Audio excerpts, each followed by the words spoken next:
All right, everybody. LLMs. They're everywhere, right? Yeah. ChatGPT writing screenplays, AI making art. It's crazy. I know it can be a lot to wrap your head around. Yeah. So that's why we're diving deep today. We're going to break it all down. Break down how they work, how they learn. And how you can actually use them. You don't need a PhD to follow along with us. Right. We've got this research paper, Understanding LLMs, a comprehensive overview from training to inference. Dense. But no worries. I'm going to make it easy to understand. We'll pull out the juicy bits. I'll connect the dots. Exactly. So what even is an LLM? Think about it kind of like the autocomplete feature on your phone, but way smarter. Oh, yeah. Much more powerful. Instead of one word, it's writing whole paragraphs, even code. That's the heart of it, right? Language modeling. Predicting what comes next in a sequence of words. Yeah. And the LL. Large. Because these models are trained on tons of data. I'm talking terabytes and terabytes of text. It's like feeding a supercomputer an entire library every single day. Oh, yeah. Gotta keep them fed. And just like a good diet, it needs to be diverse, right? So these LLMs are learning from everything. Everything. Classic literature to Reddit threads. Wow. Data sets like book corpus with tons of books. They help LLMs with grammar, storytelling. Right. But they also need to learn how we actually use language. And that's where Common Crawl comes in. Common Crawl, that sounds familiar. It's massive, billions of web pages, news, forums, the whole shebang. So LLMs are learning from, like, our online conversations. Oh, yeah. That's kind of creepy. But also hilarious. Imagine an LLM trying to decode a meme. I know, right? But data is key, and LLM-A2 models are interesting. How so? They use less filtered data. Less filtered. Yeah. So it's kind of risky, but the thinking is that by seeing more of the internet, like even the bad stuff, it helps them be more adaptable and better at spotting potential issues. So they're learning to navigate the chaos. Exactly. It makes you wonder what they're picking up that we don't even see. I know, right? Yeah. That's fascinating. So we've got the data, but how do we build the brain of an LLM? That's where architecture comes in. Right. The blueprint for the neural network determines how the information flows through the model, what it's capable of. Model's brain power. Exactly. Okay. There's a couple of main architectures. First, decoder-only. Decoder-only. Think of it like a writer focused on just one sentence at a time. Okay. It's great at generating text by predicting the next word, building on what's already there. Supercharged autocomplete. I can see that working for, like, stories or poems. Right. Then you've got encoder-decoder. That one's more versatile. Encoder-decoder. It's like two parts of the brain working together. One part, the encoder, analyzes and understands the input text. Okay. And then the decoder uses that to generate the output. So it's not just predicting, it's actually trying to get the meaning. Right. So I guess that would be useful for stuff like translation or like summarizing complex documents. Precisely. It's like a built-in interpreter and summarizer all in one. That's pretty neat. So we've loaded up the LLM with data, built its brain with a clever architecture. But how do we teach it to actually use language? That's where pre-training tasks come in. Give the LLM a crash course in language, you know? Like LLM bootcamp. Exactly. One of the most common is, yep, you guessed it, language modeling. Predicting the next word in a sequence, but over and over again with mountains of data. Right. And it starts to pick up on patterns, grammar, even style. Learning by immersion. Exactly. But it's not just about feeding it words. Some models actually learn by doing these reconstruction tasks. Reconstruction tasks, what's that? It's like a high-tech game of Mad Libs. Give the model some text with missing pieces, and it has to figure out what goes where. So it's not just predicting what's next, it's learning to fill in the blanks, understand the relationships between different parts of the text. Right. That's pretty cool. But training these massive models, that must take a ton of computing power. It's like an AI marathon, right? You got it. Lots of computing power. But luckily, researchers have developed these techniques to make it faster, more efficient. So how do they train these massive LLMs without needing a supercomputer the size of a building? Well, imagine you're training for a marathon, but instead of one runner, you have a whole team. Okay. That's what parallel training does. Divides the work among multiple processors so it can all happen much faster. A whole team of AI runners, each tackling a different part of the course. Yeah. And there are different strategies for how they split the work. Sometimes it's the data, sometimes it's the model itself. So some runners focus on different sections of the route, while others specialize in different parts of running. And then you've got a super efficient coach, too. Oh, yeah, I bet they do. Techniques like Zero that optimize how the data is shared between those processors minimizes the weight each runner has to carry. Got to stay light and agile. So they're training in parallel. Any other tricks they use to speed things up? Of course. There's mixed precision training. It's like choosing the right level of detail for a photo. Sometimes you need high resolution. Right. But sometimes a lower resolution is good enough. Save space. So it's finding the right balance between speed and accuracy. Exactly. And just like a marathon runner needs a support crew, we use techniques like offloading to take some of the load off the main processors, so those guys can just focus on their main job. Makes sense. And then, like a well-coordinated team, they use overlapping to keep things moving. Overlapping. They start the next task before the previous one is completely finished. Huh. No downtime. Multitasking pros. That's it.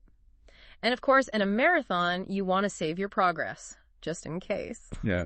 That's called checkpointing, saving their progress at regular intervals. So if they need to stop for any reason, they can just pick up where they left off. Exactly. So parallel training, mixed precision, offloading, overlapping, and checkpointing. That's a lot. It's amazing how much they've optimized this process. It's incredible. And it's what allows us to train these incredibly complex models and unlock their potential.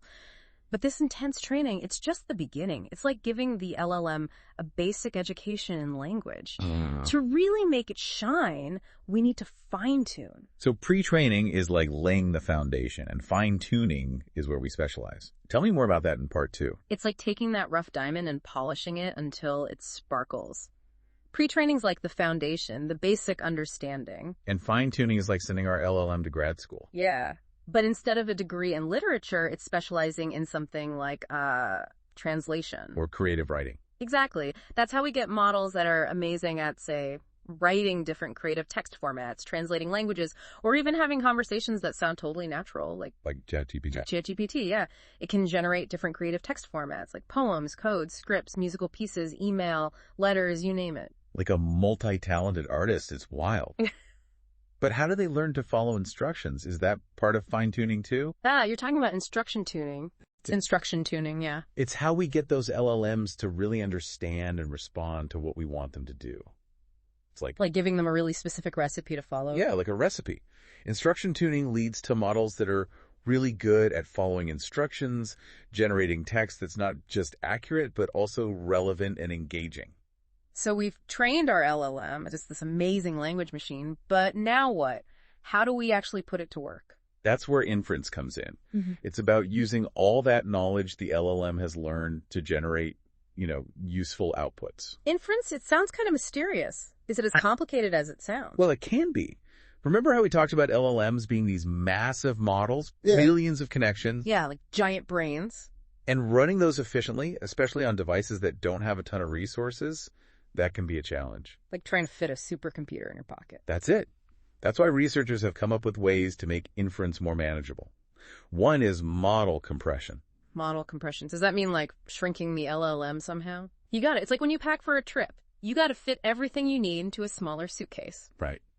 We can use techniques like knowledge distillation, where a smaller, more efficient model learns from the bigger one. Like a student learning from a master. Exactly. And then there's pruning, where we get rid of any connections in the model that aren't really necessary. So like decluttering the LLM's brain.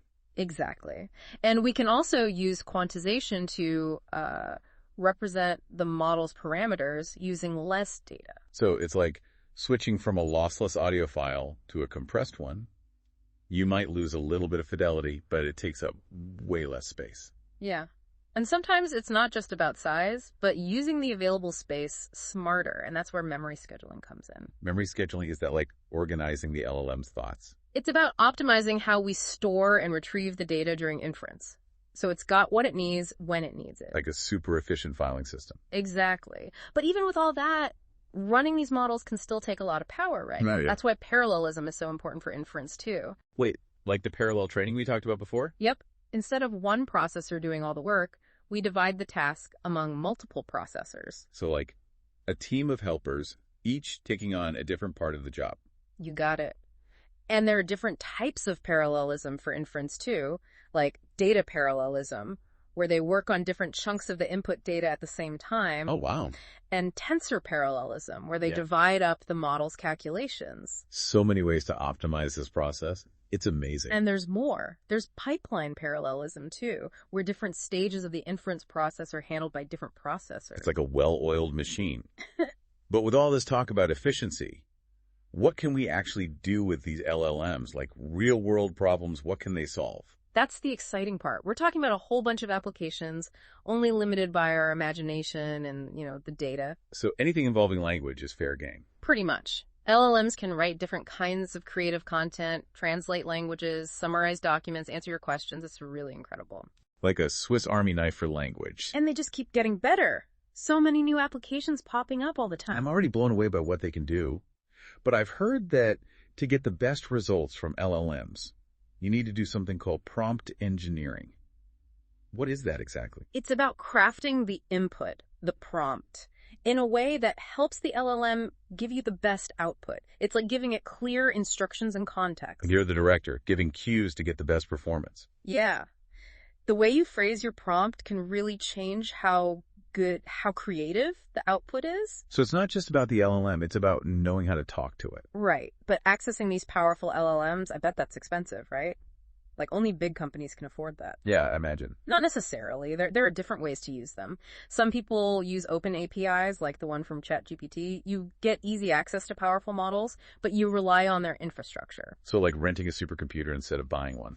That's the idea. It's great for people who want to try things out without a huge investment. Makes sense. What about people who want more control or want to use it for more specialized stuff? That's where open source LLMs come in. Those are free for anyone to use and modify, so you've got more flexibility. So it's like having the blueprints to build your own LLM. You got it. It takes a bit more technical know-how, but it's really powerful. And then, for even more specialized needs, there are domain-specific LLMs. Domain-specific? Those have been fine-tuned for specific fields like medicine or law or finance. Oh. They're trained on specialized data, so they're really good at tasks in those specific areas. So it's like having an AI expert on a particular subject. That's incredible. Feels like we were the beginning of something huge, like a new frontier. It really does. LLMs have the potential to change so many things. But with all this potential, it makes you think, what does this mean for U.S.? How will LLMs change our lives, our jobs, everything? Those are the big questions, aren't they? And it's not just about the technology. It's about the ethics, the impact on society, the workforce. It's a lot. Absolutely.